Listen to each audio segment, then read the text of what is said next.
তিলোত্তমা হত্যার খুনিদের ভয়ঙ্কর শাস্তি দিয়ে প্রথম ধাপের বদলা নিল সিআইডি তমসা। হ্যাঁ বন্ধুরা, আমরা এমনটাই দেখতে পাবো তিলোত্তমা ধারাবাহিকের আজকের পর্বে। পেনড্রাইভের ফুটেজ দেখে তমসা জানতে পারে কি নির্মমভাবে নৃশংসভাবে তিলোত্তমার উপর অত্যাচার করে হত্যা করা হয়েছিল। তিলোত্তমার জন্য তমসার খুব কষ্ট হয়, তবে তমসার চোখে প্রতিশোধের আগুন জ্বলে ওঠে দাউ দাউ করে। এরপর তমসা তিলোত্তমার মতো ডক্টরের পোশাক পরে।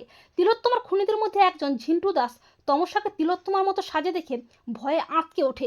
ঝিন্টু বলে, না না, এটা হতে পারে না, আমি তিলোত্তমাকে নিজের হাতে খুন করেছি। তমসা বলে তিলোত্তমা বেঁচে আছে তার খুনিদের শাস্তি দেওয়ার জন্য। তমসার ভয়ে ঝিন্টু প্রাণপণে পালাতে চায়। তমসা ঝিন্টুকে আচ্ছা করে ধুলাই দেয়, অত্যাচার করে, ঠিক যেভাবে তিলোত্তমার উপর অত্যাচার করে হত্যা করা হয়েছিল। তমসা এমনভাবে ঝিন্টুকে শাস্তি দেয় যে যে কেউ দেখলে ভয়ে শিউরে উঠবে। এরপর ঝিন্টু নিজেকে বাঁচাতে হসপিটালের ছাদে যায়। তমসাও ছাদে গিয়ে ঝিন্টুকে চরম ভয়ঙ্কর শাস্তি দিয়ে ছাদ থেকে ঠেলে ফেলে দেয়, ঠিক যেমন তিলোত্তমাকে ফেলে দেওয়া হয়েছিল। ঝিন্টুর মৃতদেহ দেখে চমকে ওঠে ডক্টর। তমসা বলে, এই কলকাতায় একদিন কল্লোলিনী তিলোত্তমা হবে, আর তিলোত্তমাদের ভালো রাখবো আমি তমসা, আই প্রমিস তিলোত্তমা।